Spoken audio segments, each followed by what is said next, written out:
Hello and welcome to Let's Talk About It, a podcast created by the Fuse, an outreach initiative within the College of Applied Studies and recorded here on campus at the Elliott School of Communication here at Wichita State University. I'm Bobby Berry. And I'm Jessica Newman. So today we're going to be talking about media, both traditional media as well as new and social media outlets. So we're going to discuss the differences between the two, and then also how do we as citizens influence media, and then conversely, and also very importantly, how does it influence us? So joining us today, we have Grant DeMars, a multimedia journalist at KWCH, and Sean Marty, sports editor for The Sunflower. Welcome both Grant and Sean to the table. Thank you for having me. Appreciate you guys being here today. So let's kick it off and talking about yourselves. I want to get to know you guys a little bit better. So Grant, can you give me just a little background on where you're from? What is your academic background, and kind of how did you get to KWCH? Yeah, well, I am born and raised here in Kansas. I grew up in Salina, so just about an hour north. I started with journalism in high school for my high school newspaper, and then I won a state news writing competition and was like, wow, this is something I could do as a career. So I went to KU majoring in journalism, specifically news and information, but I never really had a desire to go into broadcast news. That's something that developed during my freshman year, and then once I, worked the teleprompter for our campus news station, I knew that, being on the desk or being out in the field is something I wanted to do. So got a degree in journalism from KU. In the meantime, I had internships at a small cable news station in Lawrence, one down in Oklahoma City, and then one at CBS News in New York. So those definitely helped get me this job at KWCH right out of college and really helped prepare me for being a reporter. Oh, wow. I didn't know that about him. And Sean, tell us a little bit about yourself. What's your name? Well, your name is Sean, so we don't need to cover that. But what's your major? Where are you from? And what is your current classification? So freshman, sophomore, junior, senior, that type of thing. Yeah, so I'm a junior. My major is communications with a journalism emphasis, and I also have a minor in sport management. But I'm from St. Louis, Missouri, so yeah. And Sean, I know you because I've had you in class before as a sport management minor that you are. So it's really cool. I didn't even know that you worked for the Sunflower. And today, not today, but a few weeks ago, I was reading an article and I was like, oh, that name sounds really familiar. I was like, oh, that's Sean. I was like, so perfect. I was like, so I reached out to him directly to have him on. I thought it was a nice pairing. Yeah. So great for you guys to be here. Absolutely. Yes. Thank you. And so most of our listeners probably know this, but just in case, the Sunflower is our student newspaper here at WSU, and then KWCH is one of our main traditional broadcast news outlets in the Wichita area as well. So, Sean, what drew you originally to wanting to work for the Sunflower? And can you just tell us kind of what a sports editor does? Yeah, totally. I guess when I first came here as a freshman, in high school I really didn't do a ton of writing, but I knew, when I came here, I knew a student newspaper would do a lot just, for the experience-wise and just learning how to write and stuff like that, which has helped me so much over, the past 3 years. And as, sports editor now, I just pretty much run the sports section. I, help kind of train younger writers as well. And right now, I also, design the sports pages for the newspaper that comes out every Monday. Excellent. What is that time commitment like for you, Sean? That's a great question. Right now it's a lot. Well, first semester the sports staff was pretty much just me, so I was writing everything. So I mean it's a lot. Last weekend I was covering baseball every single game because I was shooting photos also. So it's a lot just production wise and other stuff like that. Wow. Sounds like a lot. I always wondered, I was just it seems the Sunflower produces content very consistently and very regularly. So I was wondering, as a student, how does that impact you and your grades and everything else that you guys have going on? So thank you for that insight. And Grant, what about you? What made you specifically, I know you talked about your experiences with different types of internships and working at other news outlets, but what made you specifically say, this is a career I can see myself in, and what does this look like for you going forward? Because you're pretty young, so kind of then what's your trajectory as far as where do you want to go from there? Yeah, so I think that I realized my freshman year of college that I just love to tell a good story.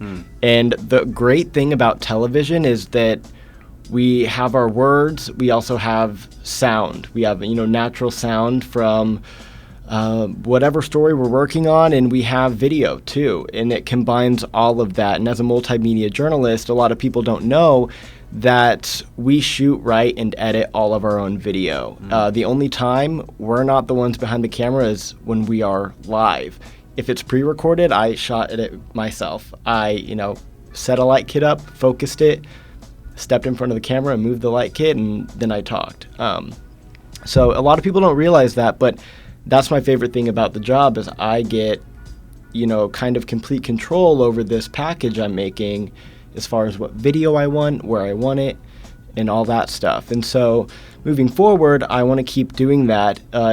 My goals have changed a little bit. I think when I started off, the goal is I want to be a correspondent for a network, but I just realized how much I love to MMJ, and so I would love to have a job in a big market where I have, long deadlines to put together some really interesting human interest in feature stories, because I just love to tell a good story. So that's interesting to me. I didn't know that you guys did all of that. Yeah, a lot of people don't. You knew that, Jess? Yeah. Yeah, I mean, well, that's just your background. Well, it's definitely something that's changed significantly in the industry. It definitely it used has. to be an anchor was an anchor, and you always saw a team of a reporter and a videographer. But that's something that I teach those types of classes here, and that's what we have to let people know is you're not just going to be an on-camera person, or you're not just going to be, you have to do all of it, the editing, the shooting. This happened to me on Wednesday, I think. Get out of a press conference at 3:30, your story's at 4. So you send back 30 seconds of video and a quick little 15-second soundbite, and then you're live and you are talking about what's going on. When it's pre-recorded, or back in the old days when they had film and they would have to cut the film and all that stuff, it takes a lot longer. So it's really the way we can get information out now is a lot faster. And then we have social media too, Facebook Live, all that stuff. We can report within seconds. Yeah, because you're doing all of that, right? Social, traditional, all of that. Yeah. Interesting. So high tolerance of stress, I'm assuming, because I'm assuming that there's just some times where it's just how am I going to get this done in time? Yeah. And depending on things changing. So if it's a breaking news story and just kind of that pressure, would you say it's a high stress type of job? I would.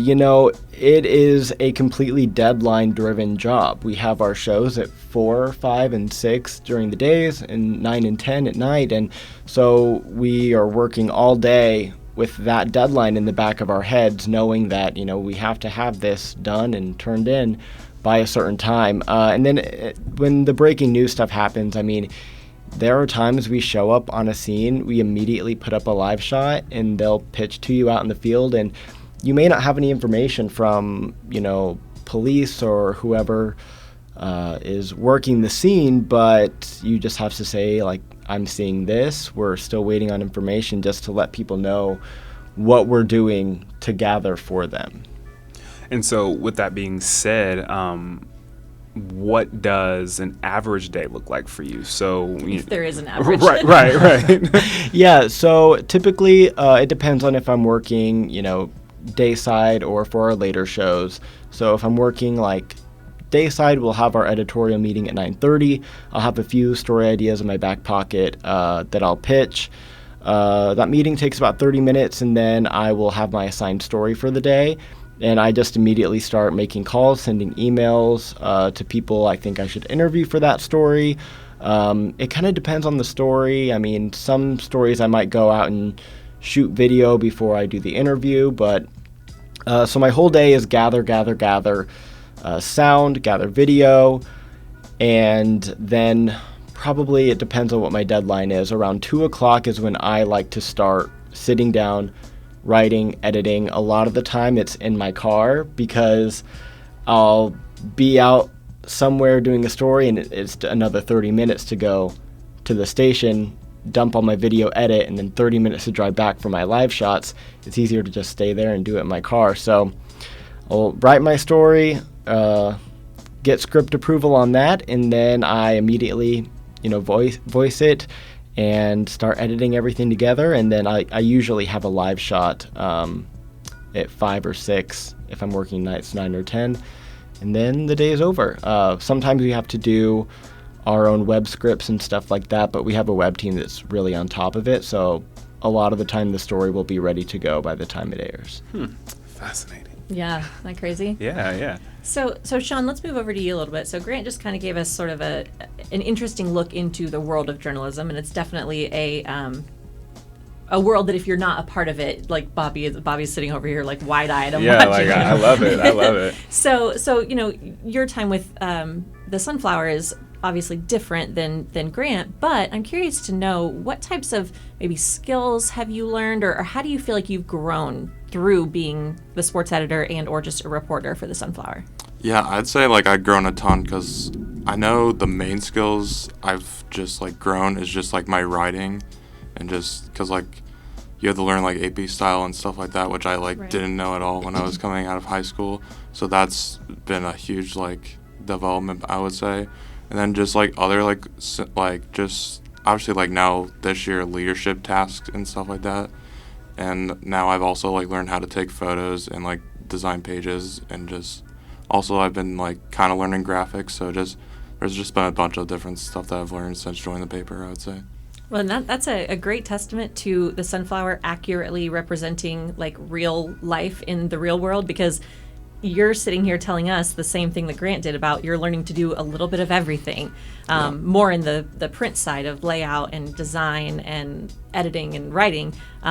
But yeah, it sounds like you'll be very prepared to enter the journalism world should you choose to do so. So kind of a fun question for both of you. And I'll let whoever thinks of an idea first start. But my question is, what's one of the biggest or most impactful or coolest stories that you have had the opportunity to cover?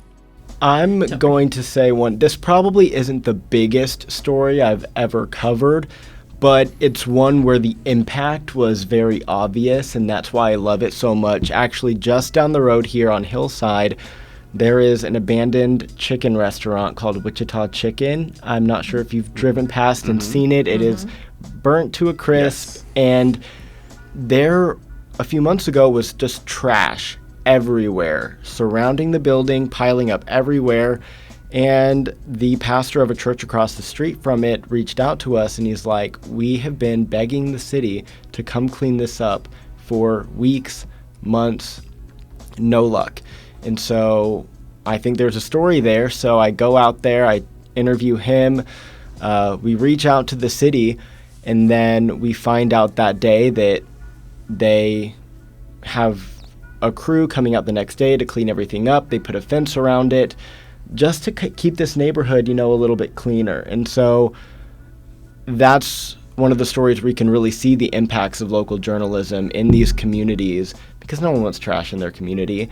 So that was one where it was really rewarding afterwards. And when they were thanking us for, lighting a fire under the city to do something about that problem. That's great. That's a cool, at the very, very top of the show, in the intro, we said something like, how citizens influence the media and then media influences citizens. And I feel like that was a perfect example of the citizen influenced you to cover it. One thing that I hear from, my mentors and things like that is we want to tell people stories. So I think we get in this groove of talking to the officials, talking to police, talking to county commissioners, but who does that impact? And we have to ask ourselves that every day.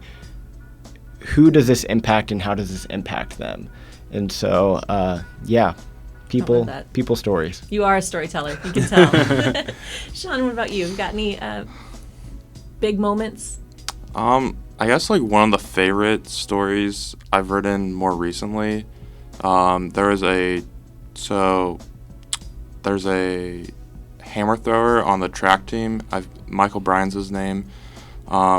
He came here out of Hutchinson Community College his sophomore year, and then he came here as a walk-on his junior year, I believe, and redshirted. And then that following off season, I interviewed the assistant coach, and he told me that he was cut from the roster, and he didn't even know.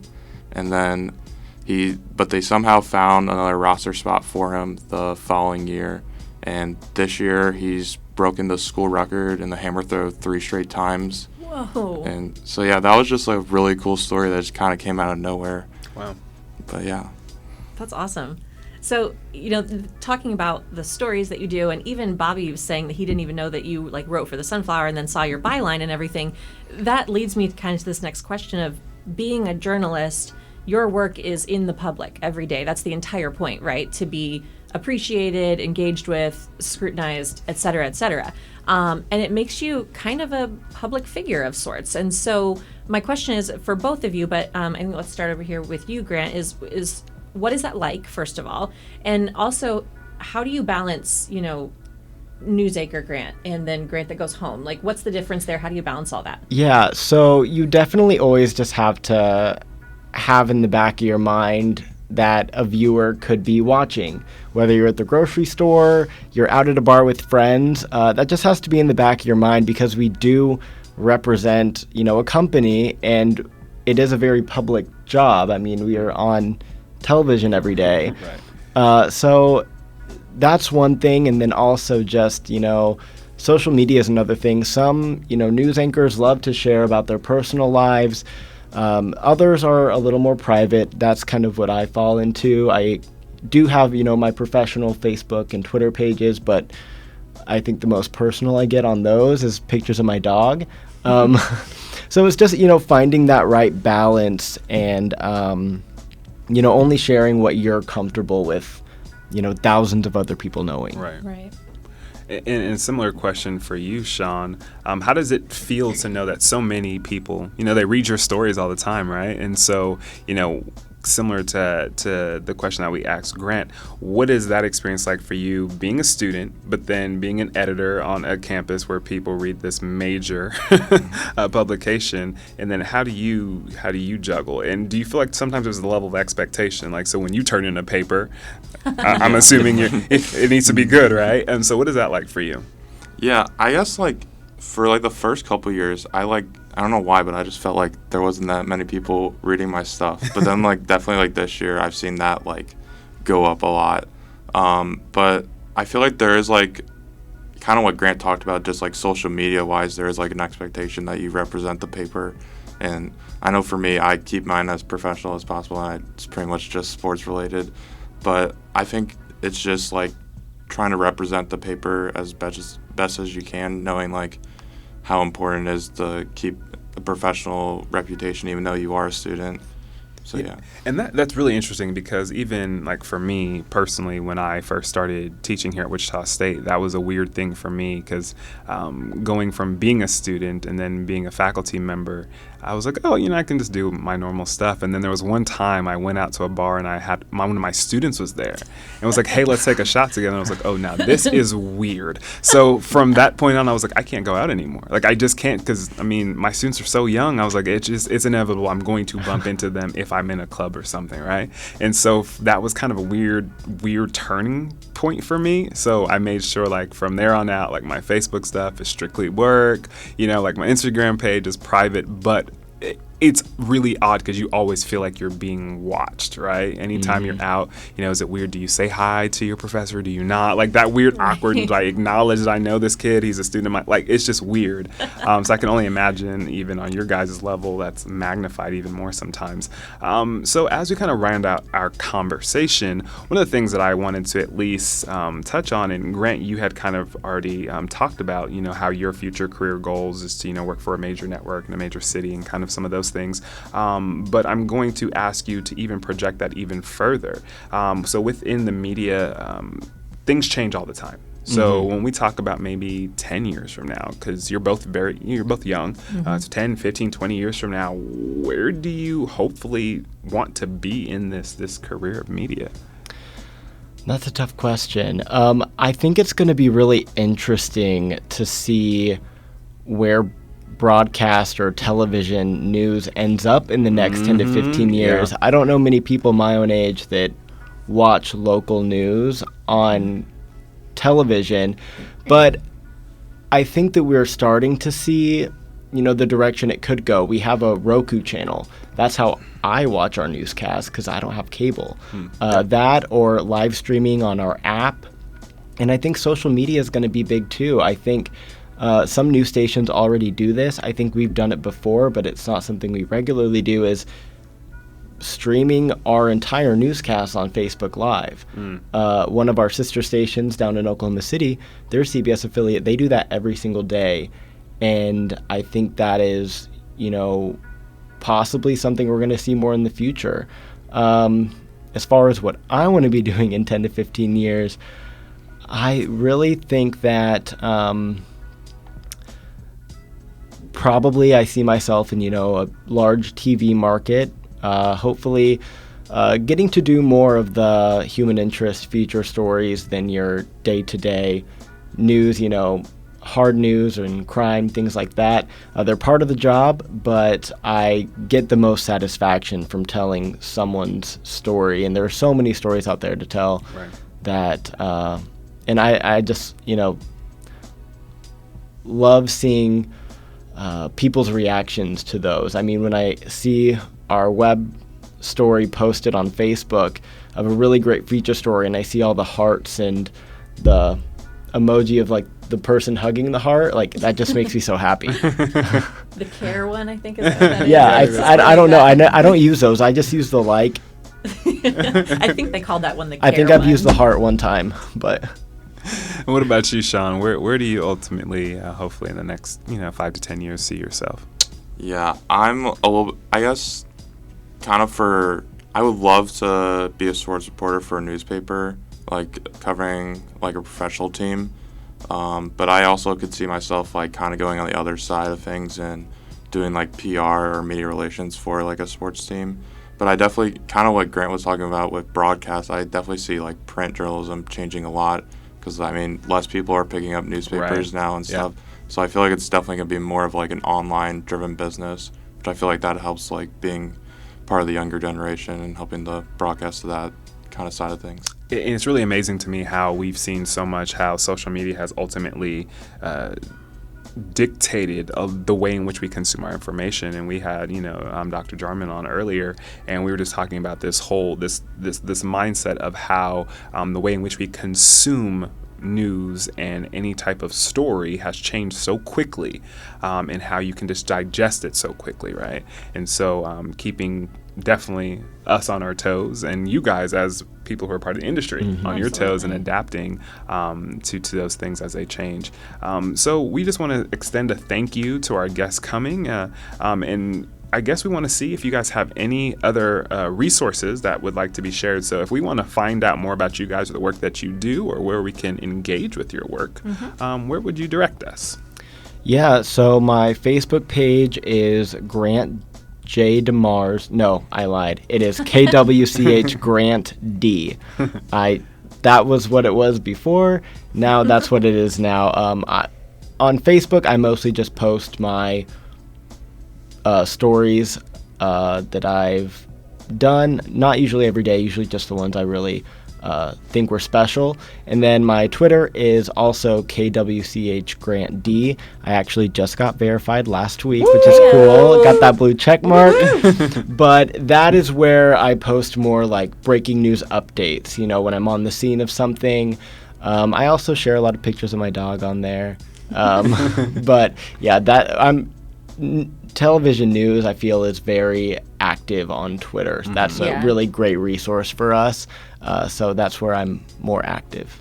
All right. And what about you, Sean? Yeah, I would just say probably Twitter's the best place. I believe it's at the Sean Marty. And then also just follow, I guess, like thesunflower.com for the most part. Cool. And Sunflower's doing some great work. Especially, I think the amount of notoriety and the influence that you guys have had over the last probably year and a half, 2 years, maybe a little bit more, has just really skyrocketed. So well done to you and you guys over there. And I do have one tiny follow-up question, because I was just thinking about this as you both, the resources that you both gave us were social sites, right? Yes. Which just, I can't let you guys out of the room without asking this question of, Bobby and I have said this a few times, maybe because we're getting older now, but we've said several times, you guys are young, both of you are young, which you are, but still you have seen and are still seeing this weird growth from traditional media where only people who were told they could report on something are allowed to report on something. You know what I mean? Only people who have degrees, only people who have, been trained. And now everyone can, right? Yes. And everyone does. And so my question for you guys is sort of twofold. Obviously, social is the current and future of your industries. But also, what does that look like for you both as trained journalists to also have all of the engagement and feedback and content online that are from untrained people? Does that make your job harder? What's the balance there that everyone's a journalist? Yeah, well, I mean, that's something that I specifically remember one of my college professors saying. He says, everyone is a reporter because everyone has a phone and everyone has a camera. And I think that, we have people that will send us, like email us a picture or video of a situation, or they'll email us, this is going on in this town. So we get a lot of tips that way, but social media has been another way to find, these primary sources. Someone sees something happening, they take a video, we eventually see or get sent the video, we know who to reach out to. We know who saw it.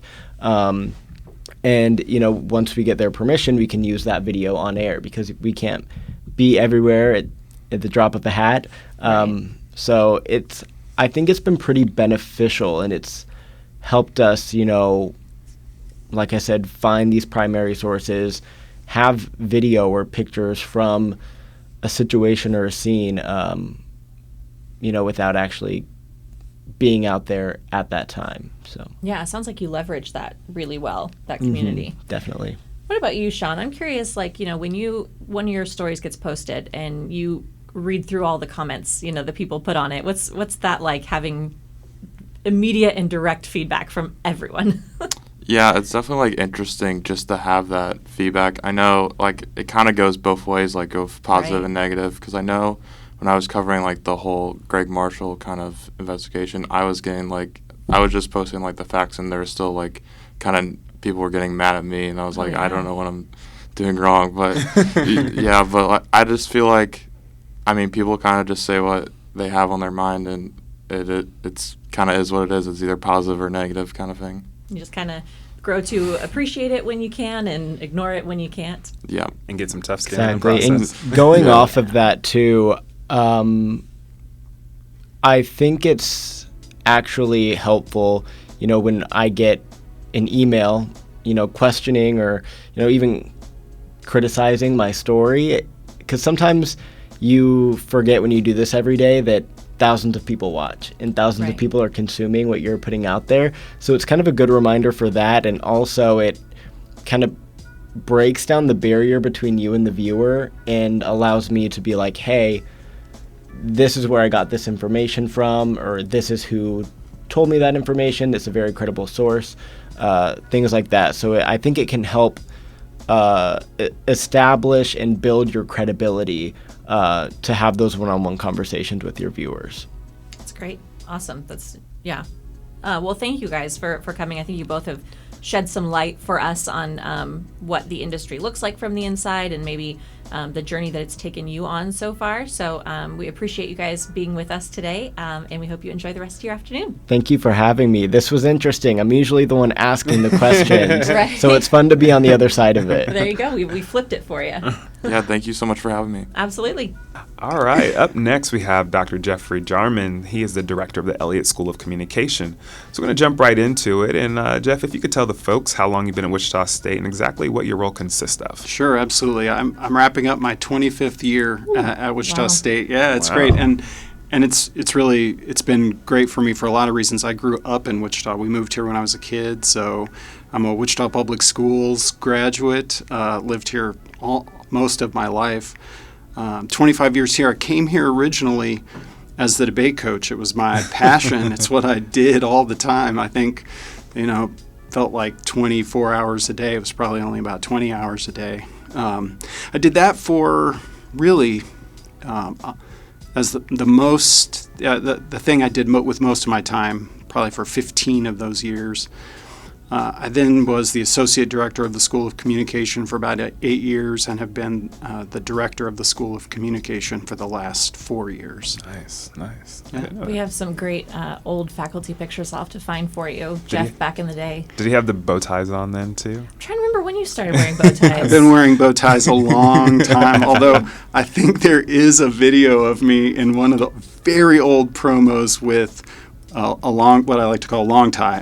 I had one or two long ties, but I almost always wore bow ties. I'm sure you have a pretty nice collection at this point. I in time. have quite a few. In fact, I was gifted a bow tie of the month for the last year as well, and that has been amazing. I've gotten some really great ties, and it's done wonders for my collection. So give us an estimate. If you had to guess how many you have, what are you at right now?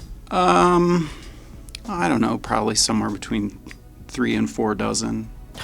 I thought you were going to say 100 or Hundreds. That's what I something. thought. I was like, No, oh my God. goodness No, I have that gracious. many shoes, but not that many ties. Yeah, I was like, I thought he's gonna rival me because I'm a shoe guy. I love shoes, but Oh we'll my get there later. goodness.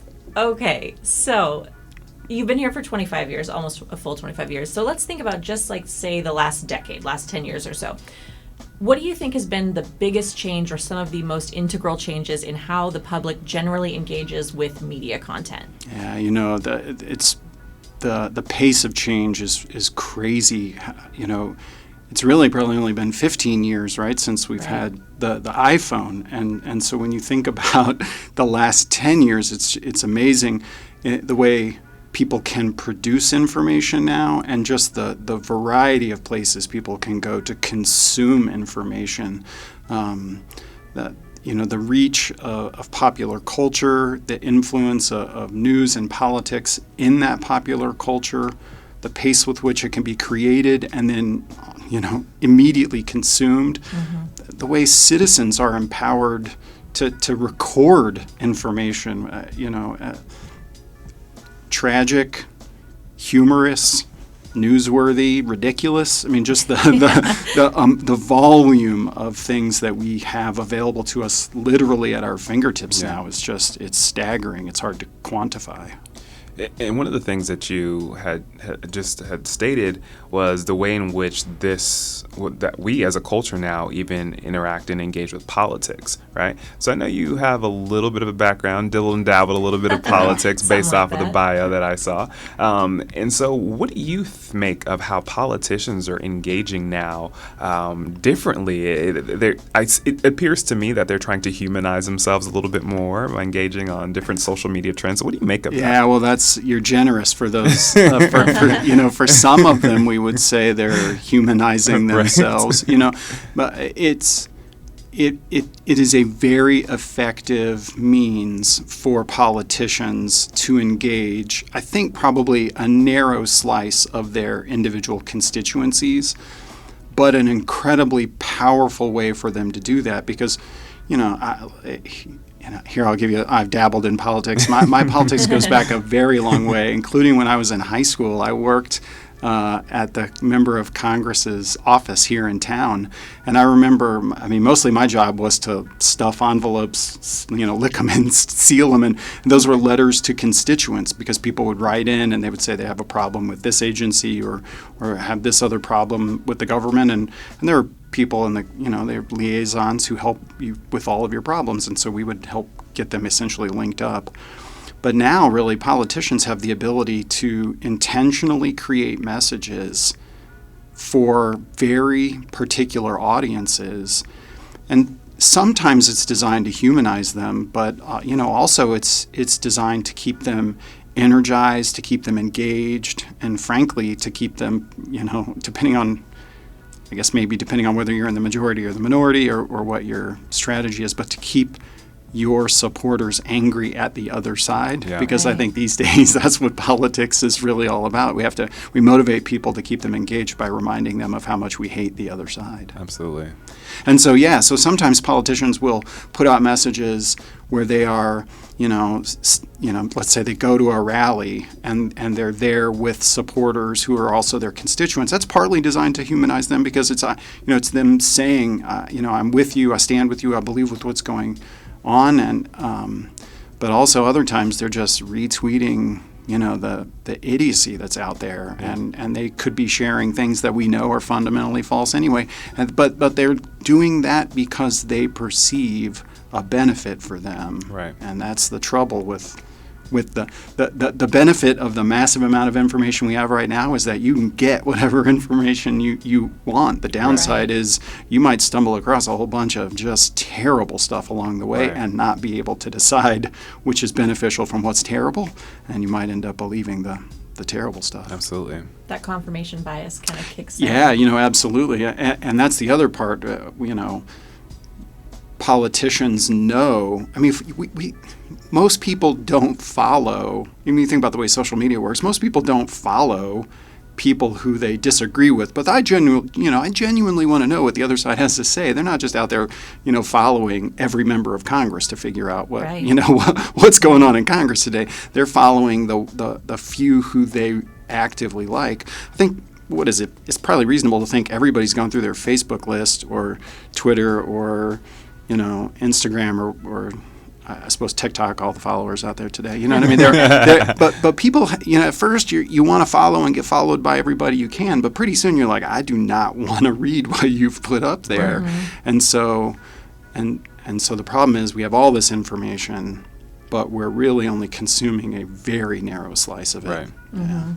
Would you argue, and correct me if I'm wrong here, timeline-wise, I remember learning in college about Obama's first campaign was probably like the first big political campaign that used social media in any sort of a effective and large-scale way. Is that accurate? Well, he was very effective at using all forms of new media and new technology. Some of it powerful forms of social media, a lot of it micro-targeting, and frankly, a lot of it even cell-based. I mean, they had a massive database of phone numbers so they could text people. They built all of that information as to use. I mean, they were I don't know if this is your question or not, but one of the really cool things they did is you could sign up to volunteer to call people around the country. I mean, so phone calls are like the most effective way to get people to support you, and it's the most effective way to get out the vote, which anymore is the key to winning an election. Right. They created a platform where you could sign up, say when you were available to call, and they would plug you into the community where they most needed you to call. So you might be calling people in Virginia or North Carolina or Colorado or New Mexico in order to help get out the vote, because it doesn't matter that you are from Kansas. Just talking to somebody who was like you, who believed in the same things you believed in, was more likely to get you out to vote. And so they, I mean, in my mind, kind of pioneered all of those technologies and new media in ways that are the most effective of them as well. I mean, we all throw away the campaign mailers Right. if they come to our to our mailboxes. But phone calls, today, I get it. We all ignore a number we don't know. Mm-hmm. But when you hear the message and you're like, "Hi, this is Jeff Jarman. I'm calling for candidate, whatever, and I want to remind you to get out to vote. This is an important election." All of a sudden, that message resonates with you, and so. Yeah, I mean, they pioneered a lot. So go back. I think your question was Obama. They have a good campaign in social media. They did. And now anymore, the way analytics work, the websites you go to, all of these companies, these major companies know a lot about all of us based on the websites that we go to. And they can make increasingly granular decisions about each of us, and then the Google ad that pops up for you is going to be different than what pops up for me. It's going to be different than the one that pops up for Bobby, but it might all be from the same candidate, but with slightly different messages because they figured out a little bit different things about us, Yeah. and so that's how they frame those messages. It's crazy. Yeah, absolutely. It's interesting seeing. I mean, I guess the reason I kind of added that question in was thinking about that's been more than 10 years ago, but not that long ago, and seeing like arguably a really effective use of new and social media, and then we've all seen not effective uses of new and social media in politics, and comparing and contrasting those is fascinating. Yeah, I mean, here I'll put you all on the spot. That you said ineffective forms of social media campaigning. Who do you think's ineffective? I mean, I feel like I know where you're going with this. Right, as because a communicator. probably I'm about to say they were really effective. Yeah, because we all know I'm going to say Trump. and more that's- votes yeah. than any other person ever running Right. for president except one. Yeah, You know what I yeah. mean? And Right. part of that, obviously, the population is larger, so you're inevitably Right. going to get more people each Right. time we vote. But not ineffective. In fact, That's probably true. I'd argue if he had a tiny bit more strategy, he could have Right. made a difference. Yeah. I mean, but that goes back to it's not really. It's more complicated than just did you use Twitter or not, Right. and Right. do you randomly capitalize words or not, and do Right. you right those Right.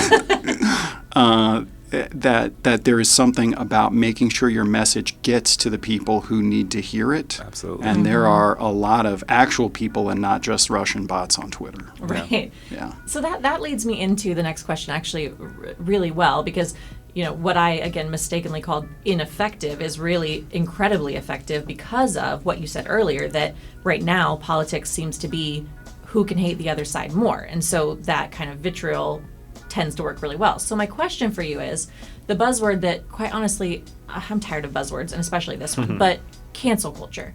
Okay, so I want to know what you think about that. Is it helpful to society? Is it hurtful? Just go off on cancel culture. What do you think? What do you think? I want to cancel culture. Gosh, I don't really know where to begin. Yeah. I get all sides of this. I was talking to my daughter yesterday about doing this and some of the topics that came up, and she holds pretty strong opinions about some things, and so I was pushing back, trying, I had to give her a little bit of trouble about this. And she was really frustrated with me because she's like, there are just some points of view out there that are gross and should be debunked, and we shouldn't give them a platform.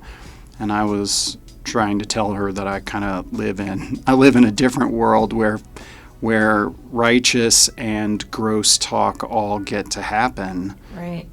Because to me, we both need to know that there is gross in the world so that we can be reminded about the things we don't want to agree with.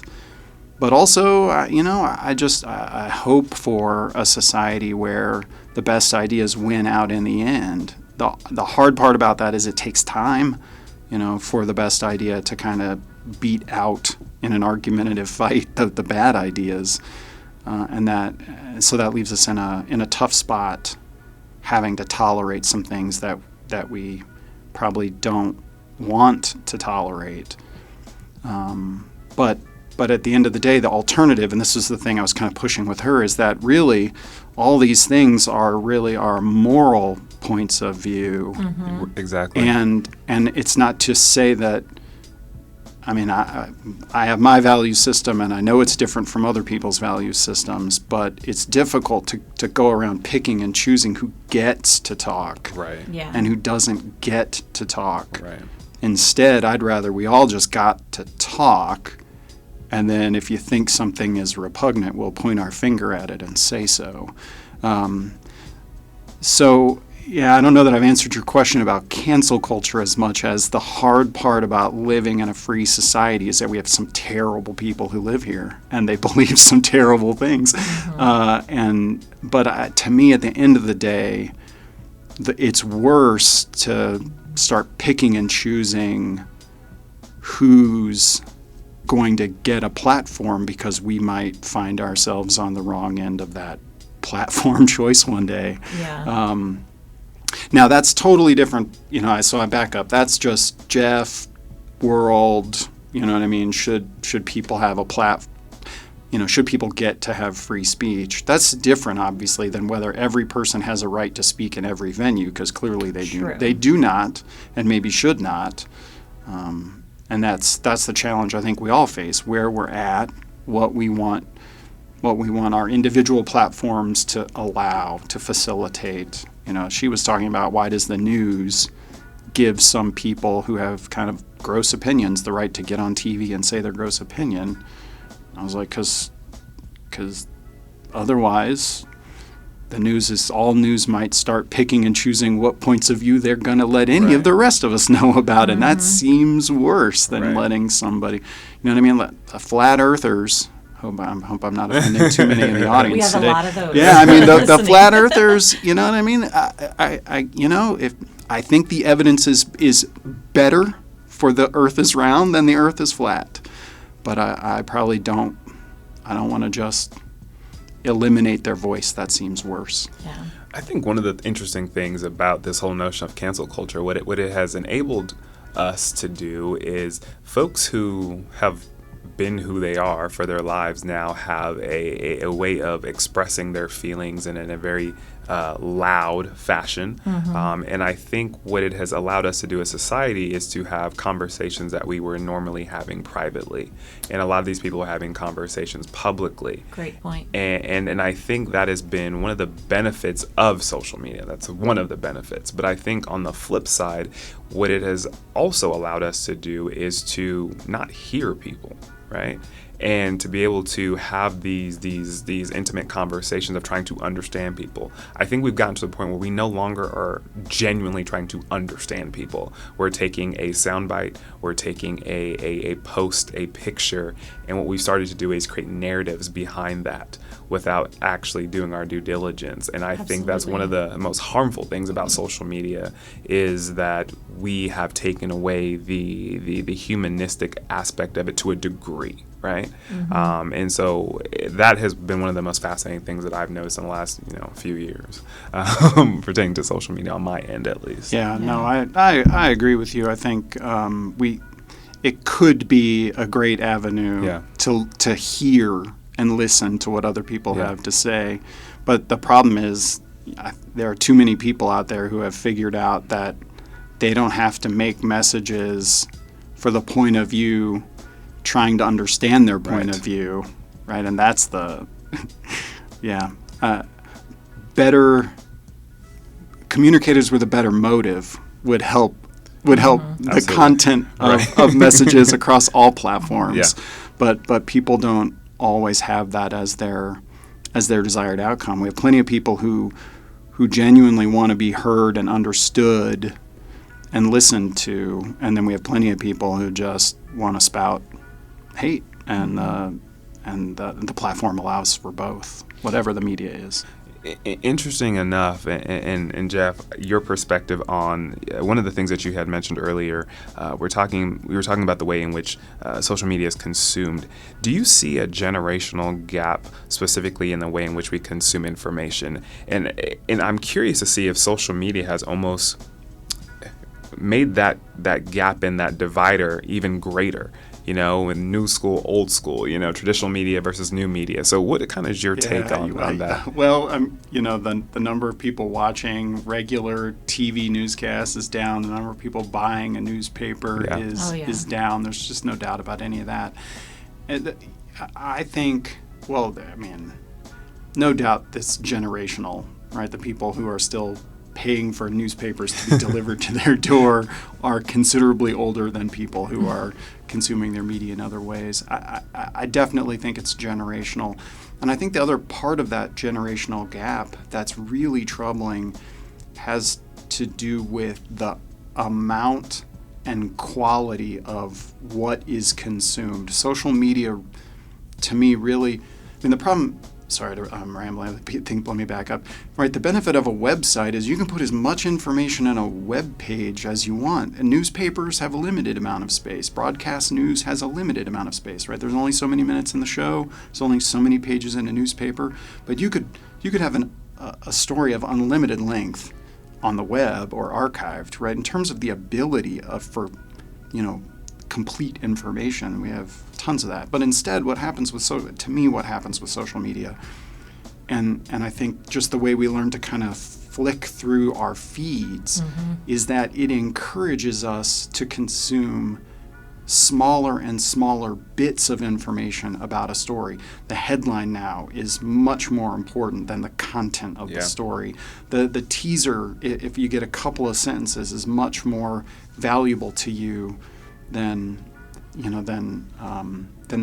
the whole story, because rarely do people click the whole thing and then read the whole thing. Right? People just read the headlines. I hate to go back to the story of my daughter, but we're arguing about this today. We were arguing yesterday about this interview, and she was like, "Well, what about?" She kept asking me, "Well, what about this and what about this?" She apparently she watches a show where they read the news to her and then comment about it. She's like, "Is that okay?" And I was like, "Well, why not just read it yourself?" You know what I mean? Like, and a part of this is the terrible blurring between the lines of what is news and what is entertainment. And I tell people all the time, like, turn on a cable news show and tell me when you get to the news, because we don't have that many news shows. We have infotainment. We have shows about the news, but not shows that provide the news. Right. And I think social media is a part of that, because the goal of lots of even legitimate news organizations to drive traffic is not about the quality of the reporting, but the interest factor probably of an image or a headline, and that people just rarely. I mean, look, I get it. We're all busy. It's hard to be knowledgeable about everything. But anymore, it seems like it's just easy to not be knowledgeable about anything. Because to speak to your point, I mean, before you used to have to have a journalism degree to be an anchor of some show, and now it's like, as long as you're a person that has an opinion, that has a large following, that people know of you, then you can technically be a journalist. Yeah, well, right, and this is such an important point, because the ethics surrounding journalism and the traditional production of news follow standards where editors review material, make sure that the facts are verified, make sure it's balanced. I mean, a host of things that we have come to expect from journalists. It's one of the reasons why advocacy organizations becoming producers of news is so dangerous, because they don't follow all of those same principles. I mean, a couple of decades, 10, 20 years ago, we thought the idea of a citizen journalist was going to be great, and some of those benefits have materialized. I mean, the ability of any citizen on the street to turn on their cell phone and record what's happening is a powerful form of information for us. But no matter how powerful any of those things are, we still probably want trained journalists to report the news for us, so that, even the raw footage of any event is always going to be incomplete, because it missed the scene that happened right before they turned it on. Right. And we miss whatever happens after it's turned off. Right. And so that's the hard work of journalists and journalism that's lost. And social media, I think, just encourages us to consume more kind of smaller bits instead of fewer, more thought out, well-researched, well-organized, well-supported news stories. Yeah. Absolutely. I love to imagine you having these conversations with your daughter. She's college-aged, right? No, I can't answer that, because I promised her anonymity on today's show. And with two daughters, it's unclear. It's unclear which one it is. Either way, with you as a former debate coach and your wife is an attorney, like, these girls, that is a dinner table to be at. Yeah, but they can probably give it back to you. We've screwed them up pretty good, so. Okay, let's switch gears a tiny bit. My guess is you're going to find a way to not answer this, because I know your humility, but I'm going to try it anyways. We all know, Bobby and I know, that you've had a lot of amazing accomplishments in your time here. So if you had to pick one proudest professional moment, what would you pick? And why? Yeah, Yeah, I don't. I wish I could have edited this question off. I know. I've had a number. I've had the real honor to work with some great students on the debate team over like a 15, 20-year career, and watching them get better is really rewarding. I mean, all of them. They were all great to start with, and they all got better. And I've had some who've had tremendous success, and watching them have those individual moments of success was really rewarding. Frankly, even some of the worst kids on the team got. I mean, in some cases, the worst kid I've probably ever coached became pretty good at debate, and that's really that's exciting to see that happen as well. Coaching the debate team is, because you work so closely with the students and you get to see their success right there at the tournaments week after week and over several years, much different than working with students in a classroom where you maybe see their papers get a little bit better, but you don't get to have the real interpersonal, we drive in van. We take van trips for 10 or 12 hours driving across the country to get to know people, and then when they experience success, that's pretty cool to have watched.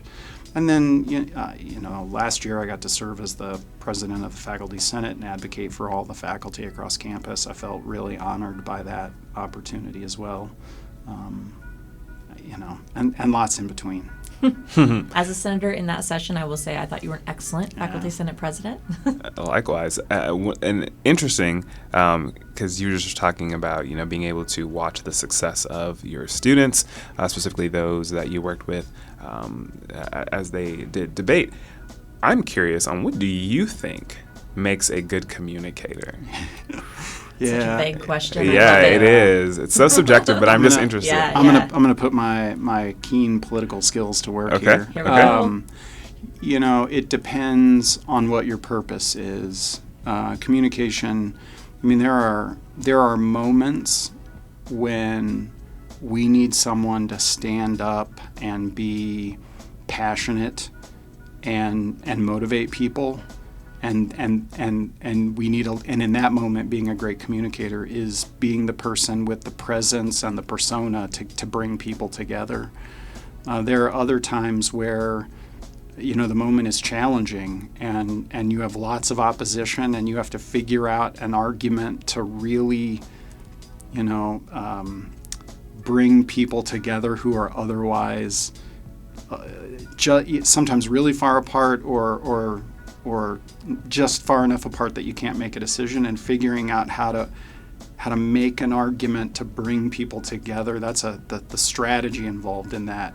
And you don't maybe have to be the most eloquent speaker that day. You just have to figure out what would motivate two sides and bring them together, and that could be the thing that gets it done. I mean, the thing about communication is that it is all audience and context dependent. In meetings, there's a faculty member across campus who, whenever we're in meetings together and somebody asks a question like this, they often joke like, I'm going to beat Jeff to the punch and ask, what's our purpose here? Who's our audience? But at the end of the day, that really is it. We should do things where we know who we're talking to and what we want to accomplish, and then we need a message and a speaker that meets that particular need, and that could be different. It likely is different in all different kinds of occasions. So strategy, I would say, is kind of what you're getting at there. Yeah, well, understanding the moment is I think a prerequisite to any skilled communicator.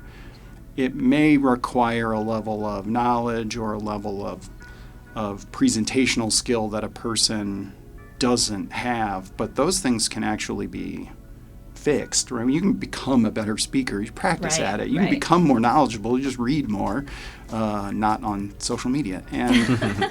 But the hard part about being an effective communicator is being able to read an audience and understand a message and have a goal and figure out how to design something for that audience at that time that can get the best you can hope to achieve out of that moment. That's really what we try to do. Well said. I didn't know which way you were going to go with that question, but I feel like you went in a truly profound direction. I think that was excellent. That sums up our questions for you. Thank you for coming in. I know this is a giant topic, and it's hard to kind of whittle it down or, condense it down. But we appreciate you giving us some insight and hanging out with us. I appreciate the invitation. Thank you both so much. Thank you so Absolutely. much. All right, we'll get into it. Now I'd like to introduce you to my good friend, Faye. He's the CEO of Faye Solutions, also is a talk show host and founder of the Wichita Life Show. So let's say welcome to Fayola, you guys. Thanks for being here. Come on. I appreciate it. Jessica, Bobby, I appreciate it. Thank you guys. Absolutely. Thanks for being here. So, Faye, we were talking about traditional media and social media in today's episode. But before we get into all of that, tell us a little bit about yourself. Where are you from? What is your background professionally, educationally? Let's get to know you a little bit better. Yeah, so it's a long story, but I'll make it as quick as possible here. So my name is Fayola Oyetayo. As you guys know, that's not American. You know any other Fayolas here in America? I do not. No, it's Nigerian. My parents were born and raised in Nigeria. They came to the States. They had me in Las Vegas, Nevada, with my two other siblings. So the three of us born in Vegas. They were moved to Texas for middle school, high school. Really became involved in sports. Then moved to Dallas. Then moved to Kansas. I played basketball at a small school called Sterling College in Kansas. From there, majored in economics and finance and political science. Got really, really involved with politics. Spent a couple summers in D.C. Did a lot of leadership things in college, and then I also majored in economics and finance. So I ended up graduating and staying in Kansas. I just got a job doing insurance sales and financial advising. Did it for 2 years. From there, I loved it, but I loved the aspect of kind of personal branding and marketing and public speaking and fashion and social media. So I was like, you know what, for a 100% commission job like I was doing there, you probably have to be 110% committed to it. And I was starting to put my commitments to other things besides that insurance industry. So I said, you know what, man, I want to be able to have more of a steady job, like a banking type job, so I can put my efforts into what I really am passionate about, which is kind of that media and marketing, things like that. So went to banking for a year, loved it. Unfortunately, man, right when I got let go, it was March 17th, 2020. COVID happened. It was very, very ugly. So I almost kind of got like forced to go into my passions, which is the media and the marketing and things like that. So in a quick minute, that's kind of my story, from Vegas to Texas to Kansas, economics and finance. Started really loving media. COVID happened and kind of got pushed right into my career. Wow, that's that is fascinating. so not what I would have guessed. Yeah, like that's crazy. That's amazing. Yeah. I'm really curious to get more into that. So it sounds like then my next question was to ask you about Faye Solutions. So it sounds like Faye Solutions was born out of COVID and needing to find something new. Can you tell us about your company? It and was, yeah. where Thank it you. came from? So essentially, Faye Solutions it's a weird company. A lot of people, it's a weird company. A lot of people think it's a photography business or a production company or an event business, but really what it is, I'm just selling myself. And I know it's really weird to say, but I'm using my personality, my connections, and my expertise in media, and all I'm doing, I'm going to companies, I'm literally saying, hey, what do you need? What do you need, right? So let's just say you have t-shirts, Bobby, and you're just like, Faye, I have t-shirts, but I need help on branding my t-shirts. Oop, my bad, sent to the You're table good. here. I need help on branding my t-shirts. Then I tell you, hey, you can go this route with it. If you ask me, hey, I want an event for my t-shirts, then I can kind of help use my connections to get people to have an event with them. If you're like, man, Fayola, I know you have some people to help with your social media. Can you maybe use your team to help me get a cool social media going for my t-shirts? And what the premise of the whole company is, it's not really what I can do for you. It's not really what you can do for me. It's what I can do for you, right? So I use my expertise, my personality, my connection to help people basically bring their marketing vision to life and grow their brand. So it's a really weird concept, but once you really get into it, of what I do, the brands I'm connected with, and how I've impacted them, a lot of people have been able to see value from it. So that's a little bit of everything: consulting, media, production, a little bit of everything. That's so cool. Yeah. So I don't know that you have an average day, but like, let's say, like, what, when you get up in the morning to when you go home, what types of things do you fill your time with? I mean, Okay. besides being on podcasts, obviously. I appreciate that. That's a phenomenal question. So I'll just tell you what the month of May looks like for me. Perfect. Can I do that? Yeah. Okay, sounds good. So I have a talk show. Yes. And the talk show highlights individuals in Wichita. Yeah. It's kind of like a Fallon, but Oprah-esque. It's lifestyle, a little bit of Corden. I like that a lot. But also on top of that, I host a lot of events on the mic. So there's some times where like there's either weddings or there's fundraisers, then they'll ask me, Faye, can you come and host an event? So I have 3 talk show episodes this month. There's 2 events that's happening this month across the city of Wichita. People are opening their businesses and they want like ribbon cuttings, and I'm up there hosting on the mic. Also too, there's a lot of brands that I'm partnered with, Orange Theory being one of them, River Vista Apartments being another, that I help them with their marketing. So I have 2 girls under me that help run social media accounts for them. So I'm in consistent meetings with these brands, and I'm telling them like, what's the vision for this month of May? What events do you guys have? How can we provide solutions for you guys' social media? So it's a couple talk shows, it's a couple of events that I'm hosting on the mic. I have the clients that I'm running their social media, so I have to make sure I'm in tune with their months. So there's so many different things.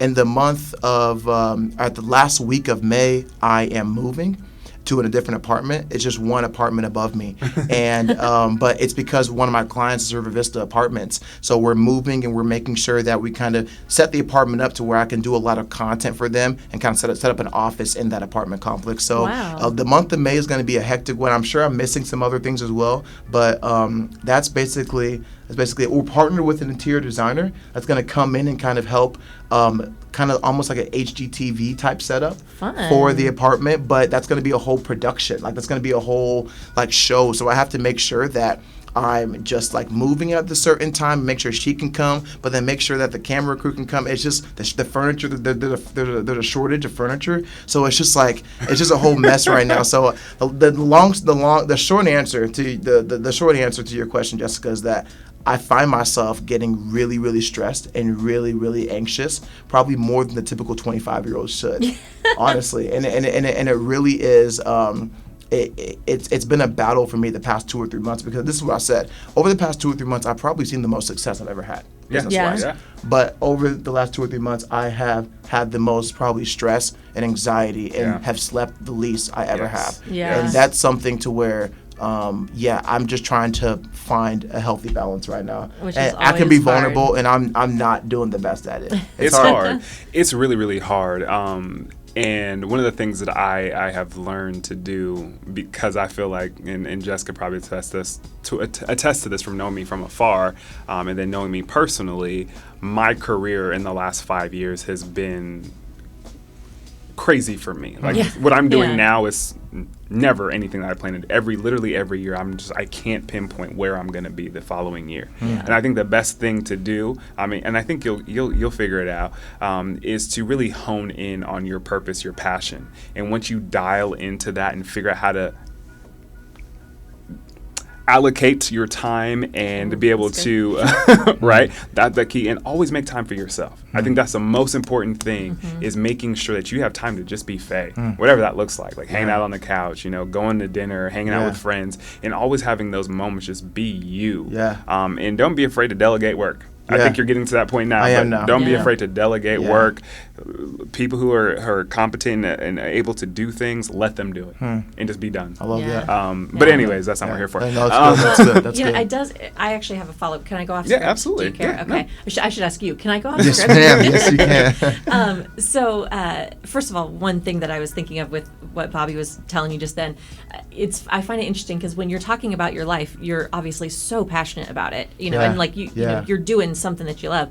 And I have noticed for myself when I'm like, right now I'm dream career faculty, teaching here and everything, but it's easy the work-life balance is harder when you love your job, because it doesn't always feel like that, right? And so I feel like I see that in you. Like your hobbies become your job, Yeah. and so they're no longer hobbies. So now you're like, well, I don't know what to do with my time, because every thing I like becomes part of my job. Right. And I have found that with myself. Like, I don't have a hobby. I've been trying to figure out my hobby for the last 3 years. Because if I like it, like, how am I gonna make money off of this? Now then it becomes part of a job. Me. Like literally. And so it's just really interesting. But even going back to the reoccurring theme of branding, and that's pretty much what you do. And for some, I think most companies, most organizations would say branding is pretty much everything. So Especially now. If you had to define your brand in 3 words, Ooh, 3 words. what would that be? That's such a great question. Define my brand in 3 words. What would that be? Okay. Can the word charismatic, can that be one of them? Absolutely. So I Yeah. definitely think like my brand has a lot of just charisma to it. Yeah. That's one word. I think the second word will be, I like this word a lot. I like it a lot. It's empowering. A lot of people around me always, my goal, I'm not saying that I do this every time, but I hope that my goal is after they leave, they feel empowered. My first assistant, it's actually a really good story. Can I tell the story real quick? Of my course, first go ahead. assistant, Yeah. only had her for a month and a half, and right when we started, she worked for an organization, and she's still in this organization, but the organization basically, it's they if you go in as one thing, they only see you as one thing. So if you Right. go as Gotcha. if you go in as an engineer, Yeah. they won't be open to you being a graphic designer, Yeah. even though you can be the best graphic designer in that country, in that company. So she went in as one thing, and she was like, Fayola, I really want to do this with you. I thank you for taking a risk on me. Like, this is amazing. She was an accountant. I can say that. She was an accountant, and she went in as an accountant. And she said, Faye, I'm going to tell you right now, I did apply for a job, but honestly, because I'm with this company, I probably am not going to get it. I probably have like a 5 or 10% chance. And this was about week 1 when we started. Her being my assistant. And I was like, all right, why do you think it's only 10% chance? She said, because, I'm an accountant. They don't see me as somebody that can run marketing for the company. And I was like, hey, listen, I'm a guy of faith. I'm a guy of speaking things into existence. You don't look me in the eye right now and tell me that you can't get that job. I said, take that 5% chance now and start speaking that 50%, 60%. And I was like, we're about to go to work these next 2 or 3 months and we're about to deliver, right? And if you have to end up getting this job and moving, then so be it. Now, this is where I really messed up. I might have empowered her too much. Uh-oh. because and all glory be to God, she did end up getting the job. That's awesome. And she's moving to Atlanta now, Atlanta, Georgia. But it put me in a little bit of a loss because I didn't have her. But one word that I really would make sure that people around me feel is that they feel empowered whenever they're around me. And the last one, man, I want people to feel. Okay, you guys might help me with the word. It's basically when they are with me, they start to feel like they can do something they never have ever thought that they can do before. What's a word for that? The first word that came to my head was like courageous or something, but I don't know if that's quite limitless. I don't know. I like the word limitless. I'm serious. I like the word limitless. The reason why is because I don't think that there should be limits to our dreams. I don't think there should be limits to anything that we do. So whenever somebody hears Face Solutions, I want people to think like, hey man, that straight up, that is an atmosphere of charisma. Every time I'm there, there is empowerment, and there is this attitude of just limitless, that we can continue to grow and grow and grow. You guys don't know, but I'm gonna be real. Nobody really has heard this publicly.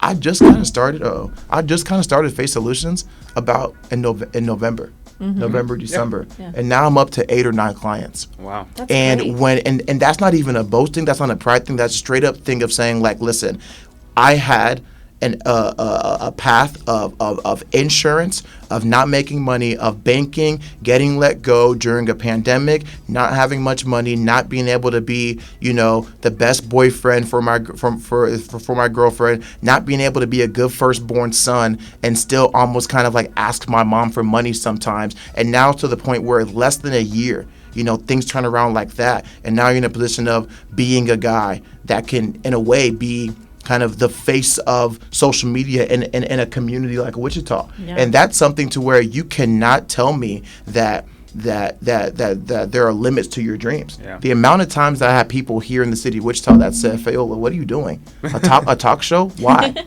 Like, that doesn't make any sense. Even some close friends and family were like, Faye, talk show, man. Why? But now look, those same exact people, and I'm happy for them, are starting their own talk shows. Yeah. As those same exact people, I'm happy for them as well, are doing essentially what I'm doing now. So again, I am just somebody that when they hear Face Solutions, they think charisma, they think empowerment, and they think limitless. Those are the 3 words. I love it. That's teamwork. I'll be billing you for the Yeah. Limitless one. And I want to invite to this talk show. I mean, Come on. Totally. So we hear horror stories about social media all the time. This whole notion of cancel culture and how it can really damage your brand if it's not done properly. But we can also use social media to help us, and you have been a great example of that. So how would you say social media has positively impacted your career? Another great question. So I think social media is the reason why my career is my career. Honestly, it's positive impact on my career because you can balance social media by shedding positivity into the world, but then you can also make sure that you do not. A pastor said it this way: comparison isn't the issue; it's the byproduct of comparison. I can look at Bobby and say, "Man, Bobby's about to get his doctorate. He's just Got his doctorate. Already has his doctorate. Congratulations, As of brother." like a week ago. There we That's go. why I saw brought it that. up. Congratulations. Bobby has his doctorate. He's starting this podcast at WSU. I mean, just getting awards. He's a coach at Orange Theory, just killing it. I'm comparing right now as I'm saying though. It's the byproduct of it. I can do 1 or 2 things. I can look at you and be like, "Man, I'm not like that though. Like I'm just like I'm in the back. I'm trying to be like him, and I get frustrated. I get internally mad. But I can have the other byproduct though, and I can be like, "Hey, Bobby, man, I gotta get lunch with you, bro. Whatever you're doing, I really want to be around people like that." Absolutely. So social media has trained my mind to compare. I want to be able to compare. I love people doing things that are better than me or that are doing the same things I'm doing. I am a networker to the T. I don't call it networker. I'm a connector. I love to connect. So I love social media because I can see somebody in Atlanta, somebody in Florida, somebody in DC doing what I'm doing. I'm going to connect with them. I'm going to compare. But one thing I'm not going to do, man, I'm not going to make myself feel less worthy. I'm not going to make myself feel less worthy. So social media has done so much for me because I trained my mind to say, hey, it's good to compare. But what it's not good to do, it's not good to make yourself feel less worthy when you compare. That's the way I think of social media. Love it. That's great. I've been fascinated that with all of our guests so far today, there's been a very positive reaction about social media and the influence, and I'm hearing that from you. And certainly, when Grant was on earlier, he was our reporter from KWCH, and he was talking about how social media has made it so much easier for him to find human interest stories and to find people. And somehow in my brain, I expected, I guess because everyone that you hear talk about social media, I feel like it talks about, oh, it's got the worst of the worst in the comment sections and the trolls and the this and that. And I feel like I don't hear about it talked about in a positive light as much anymore. And to see that you guys have leveraged it in a positive, healthy way is kind of inspiring. You think social media is negative? No, I don't. Here's what I think. Social media brings out the best and the worst of us, and in all of us. And so social media has. Yeah, what do you think? Yeah, But I think part of what you were saying ties directly to what he was saying, because that best and worst version of yourself, that best can come from how you choose to engage with it, right? Exactly. And that worst also comes from how you choose to engage with it. If you're an individual who maybe has self-esteem issues or there's a level of insecurity, and you find yourself going to people's pages like, I don't have that, because a lot of times we present what we want people to see, right? So when you look reel. to, celebrities or whoever, however, and you say, I don't have that. Okay, that's fine that you don't have that, but you have what you have, right? And so I think, once again, it's how you engage with it. It's how you engage with it. When you're at a place where you can maturely emotionally engage with social media in the most positive way. Like, you don't care how many likes you get. Like, so if you post a picture of your girlfriend, boyfriend, whatever, and you're not getting people who are liking the picture, that shouldn't impact your day, right? That shouldn't impact what you do, right? But for so many it does. But for so many it does. And so once again, social media brings out the best and worst. But if you're secure in who you are as an individual, it's an accessory. So perhaps I should rephrase. That was good. It's an good, accessory. Right? It is an accessory. Go ahead. Go ahead. Well, I was thinking, I suppose I should rephrase now and say that social media brings about the opportunity for the best and the worst of us. Yeah. And You know what I say? I love that, Jessica. You know what I say about social media? I say every piece of content that I post is an audition clip. Ooh. It's an audition clip. Every piece of content I post is an audition clip. And because of that, I pray before I press post now. I start saying, God, I'm going to press share. I don't know who's going to see it. It could be Jay-Z. It could be Diddy. It could be Tyler Perry. It could be Kirk Franklin. It can be Bobby. I don't know who's going to see it. But every post, every time I press share, I'm going to pray over it now. And this is the reason why. You said something. You said social media is an accessory.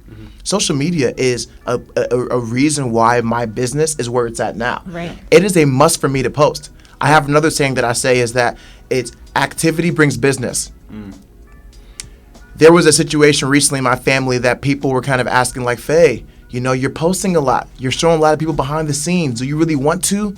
You can have a lot of naysayers. You can have a lot of people that are hating or whatever. I say, Mom or Dad or whoever it's going to be. That one post that I make of maybe a behind the scenes or the day in the life of or my schedule, yeah, it can probably have 4 or 5 people commenting and saying, like, that's a little too much, bro. That's a little too personal. Are you being a little showboaty? But guess what? There's also 5 or 6 people on the other side that are saying, hey, Faye, let's get a drink next week. Yeah. Hey, Faye, come be on this podcast. Hey, man, you're killing it, man. Let me fly you out to Fort Worth. I love some consulting. So what are you going to do? Not post because of the 4 or 5 people? Right. Or are you going to post because you have the opportunities to go to around the country and help consult people? Yeah. That's my thing. So social media is an accessory.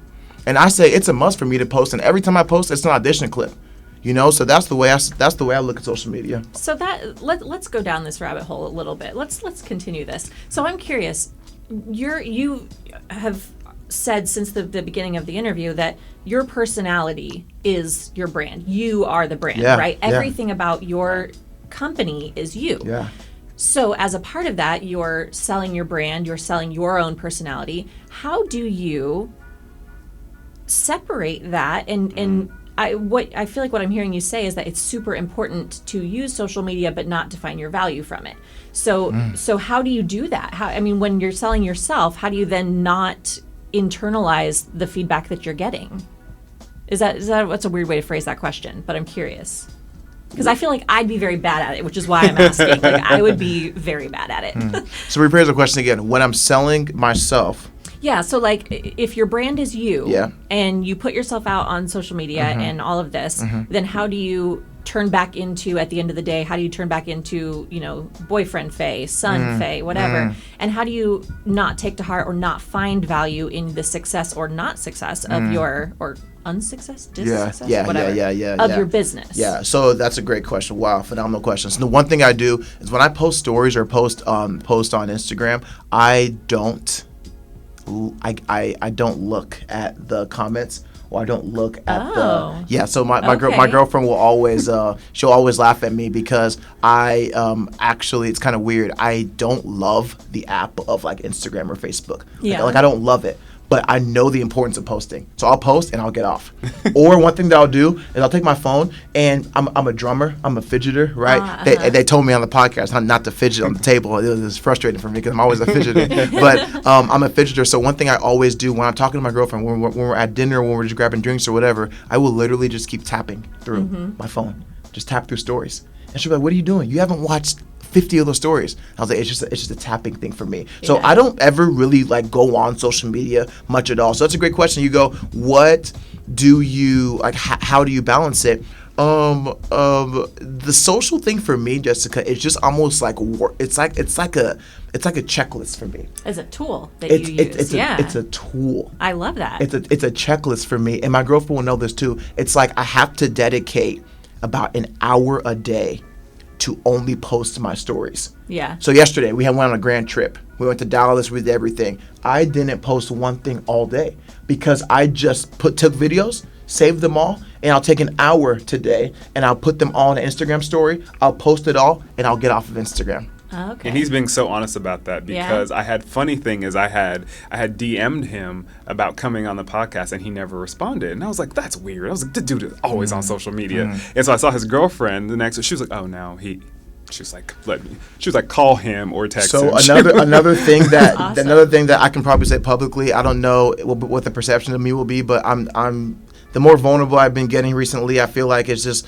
the more people are connecting with me, and just it's helped me out in the long run anyways. But I probably have over 100 different direct messages in my inbox and Instagram, and the only reason why I don't open them is because I have a tendency to get overwhelmed quickly for different opportunities and things like that, and I want to stay focused at what my at what my goal is, and I don't want to get involved in the social media. So I mean, there's even people with blue checks, like verified accounts, and it's just I unfortunately nothing against them, but I just have not replied to anybody probably in the past 3 or 4, 5 months now. I just post and I truly get off. I post and I get off. I'm thinking about maybe using my assistant to go through some of those and just see, because you never know the opportunity that can lie within them, you know. But to be honest with you, I truly use it as a tool. So when I post stories, it's post and it's get off.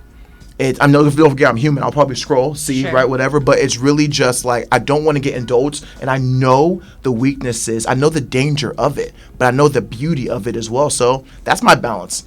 One of the things that Jess had talked about is this whole notion of, you know, separating the two and how you are your brand. And I always say that we all are our own brands, right? We get to define what that looks like. But I think ultimately having control of your brand. I think becoming a brand is challenging because sometimes you have to let someone define what your brand is for you, because sometimes you don't know what it is. But when you figure it out and when you're able to hone in on that, that is when you take full control. So for me, you know, with the various things that I do, I always say, okay, when I'm coaching, it's still Bobby. Like, this is me 100%. But once again, you need to deliver a product. So there's a level of expectation. When I'm a professor, I need to be the best professor I can be and be reliable, right? So we engage with brands when they're reliable, when we know the product is going to be consistent. So we as individuals, whenever we're selling ourselves, we need to be consistent, right? And so kind of thinking about that and how do you process that information, that's always really so good. Yeah. Wow. Well, it sounds to me like you have, like, you know yourself and you've created some really, like, healthy boundaries for yourself, that you've figured out, this is what gets me too overwhelmed, this is what is helpful for me, this is what's not, and I'm sure it's taken you a while to get there. It's taken me so long. Well, so that's what I'm curious on this whole journey of Phase Solutions, but even before that, what's been maybe one of the biggest challenges or biggest hurdles that you've had to overcome? It's the hurdle of I will double think, triple think, quadruple think if, like, this post is too self-serving for me, or if it's really, like, adding value to others. So for example, like, there would be many times where I truly would get blessed. And whether that's people would say the universe, I'm saying God, whatever, an opportunity will come my way. And because of fear of judgment from others, I would almost like internalize that and never really let the blessing of that opportunity be public. Because I would be fearful that people would think I'm too egotistical, or that I'm too arrogant. And it's like, and in a way, Jessica, I'm still trying to figure out the fine line between it. And what that is, is what I'm doing truly adding value to somebody, and like somebody can like congratulate, somebody can learn from the success, or is it really just filling up my head? And the biggest struggle is, I overthink that so much, and I don't want to hide God's blessings from the public, but I also don't want to be so arrogant and just boast about them either. So that's been the battle of trying to figure out, hey, am I sharing this opportunity publicly, or am I keeping it privately? But then also too, when I share opportunities publicly, a lot of times people have come back and said, dude, congratulations, I would love to get coffee and talk about how you can help me out. With living your life so publicly, that's definitely something that you have to face more so than, I mean, everybody balances that a little bit in their world, but I'm sure that that's magnified tenfold with your life being your work and your work being your life. And can I be honest with you, it's very tough whenever I'm back with high school friends, or I'm even back with family, because they saw me at one point in my life, and now I'm in a different, and I could be talking about an opportunity that I could be getting with a potential NBA player next year, and they're just like, oh, there he goes again. But it's like, man, this is me talking about something that I started from nothing, and I'm not giving the glory to myself, I'm giving it to somebody above, you know? Like, so it's almost so tough. It's like, how can I be thankful and talk about the blessings, but then not be judged? I think doing it the way that you do it, And what I mean by that is I identify with you in so many ways and things that you're saying. I think some of it is also culturally, right? Upbringing. I think some of the things that I come from a Jamaican background, so there's certain things that we've been ingrained to, and we can grow up in semi-critical environments, right? And so we become very over-aware of everything that we do because we're used to that. You know, you're a great student, but are you the best student? You know, that's a good A, Bobby. Was it A+? You know, we grew up, sometimes, I'll speak for myself, I grew up in that environment, so I tend to be very critical of a lot of things that I do. But one of the things I've learned as I've gotten older is that I should never have to dim down my light to make someone else feel brighter, Yes. right? And so Thank I you. think Come sometimes if people know you and if they really know you, and sometimes that's a testament to them because they don't really know you. Yeah. If they know you, they know your heart. Yeah. They know the way which you speak. I mean, we don't know you personally, but I would be hard pressed to believe, based off of the conversation I'm having with you today, that you would be in a position where you would ever try to make someone feel less than or make someone feel small. Especially when you said one of your 3 words was empowering, right? So if Right. anybody knows you, Yeah. that shouldn't even be a question. Yeah, And if they have to question it, then you need to question them. Yeah, right? honestly. Bobby's And- preaching. I mean, that's Honestly. that in my head. I mean, that's Yeah. kind of how I roll. And sometimes when you grow, people don't grow with you, right? And sometimes it's okay because sometimes we need to figure out, okay, well, this was a great period in time. I've learned a lot. No hard feelings. You know, there's no hate. There's no malice. But sometimes you stunt your growth because you're too busy trying to make sure someone else is feeling like they're growing as well. When in actuality, that's their job to do, not yours, right? Yeah. So I'm gonna tell you this. That's well said, and that's very, very easy to say. It's easy to put your feet to action when those are haters. Yeah. Because those people Oh, that's a really good point. Right. really Yeah. don't matter. And again, on the opposite side of that, it's easy to post if you know you have a lot of supporters. What if though the people that are asking questions People love you. are close ones, Yeah. Oh, are that's a- loved ones? Yeah. Yeah. That's the hardest. Yeah. Because you know that they want the best for you. Right. You know their heart is pure of why they're asking you, but you know that they also could be operating out of fear or out of worry themselves. Exactly. Yeah. Yeah. Yeah. And it's not to say that the people who love me and who are questioning me are thinking that I'm arrogant or whatever. I'm not saying that at all. But what I Yeah. am saying is that I only ask this. I say, hey, before you just ask me that question of my heart or my motive, just take a deep breath on your end 1st and just make sure that you Yeah. are good Yeah. first. Exactly. I say that respectfully. Yeah. Yeah. Because sometimes your success holds up a mirror to that person, and then they compare themselves like, oh man, I'm not there. Ooh. And it's not something that you're doing, you're just being you. But sometimes in those moments, people are like, they do that compare, right? The thing that you were Yeah. talking about earlier, you don't compare yourself to say, I'm less than. But some people haven't gotten to that point yet in their lives. And then they find themselves doing that. And it's like, well, I'm going to, ooh. Well, dang, he's 25. He's become so successful the last year. Oh, he's getting full of himself. You know, Yeah. and not to Yeah. and not Quick to say and not in that. not necessarily in a negative way, but sometimes what else are they supposed to do with that emotion of It's a self-preservation I'm not there? mechanism. Yeah. Yeah. Yeah. Absolutely. So it's interesting. And we all do it. Yeah. Yeah. It can help, I think, to think through it when you're thinking about that for that person, it's coming usually from a place of fear, Right. a place of fear of change, fear Yeah. of you changing, fear of them not Right. changing, fear Them of, losing know. you. Yeah. It's a lot of those things, and some people don't know how to properly process that emotion, right? Absolutely. I know we went down a long no. rabbit I love hole. it. I'm I love it. sorry. This is so I have so much to say on that, but you're right. Go ahead. So kind of, when we're wrapping this up, and I want you to, I mean, you probably couldn't have projected this last year of your life, but I'm about to ask you to project the next 3 to 5 years. Ultimately, in the next 3 to 5 years, in a perfect world, where do you see yourself? Where would you like to be? So in the next 3 to 5 years, I'll be anywhere between, 29 to 31. Can I do math here? Economics and finance major? 26 now. Yeah, 29 to 31. All right. So, man, I love the talk show.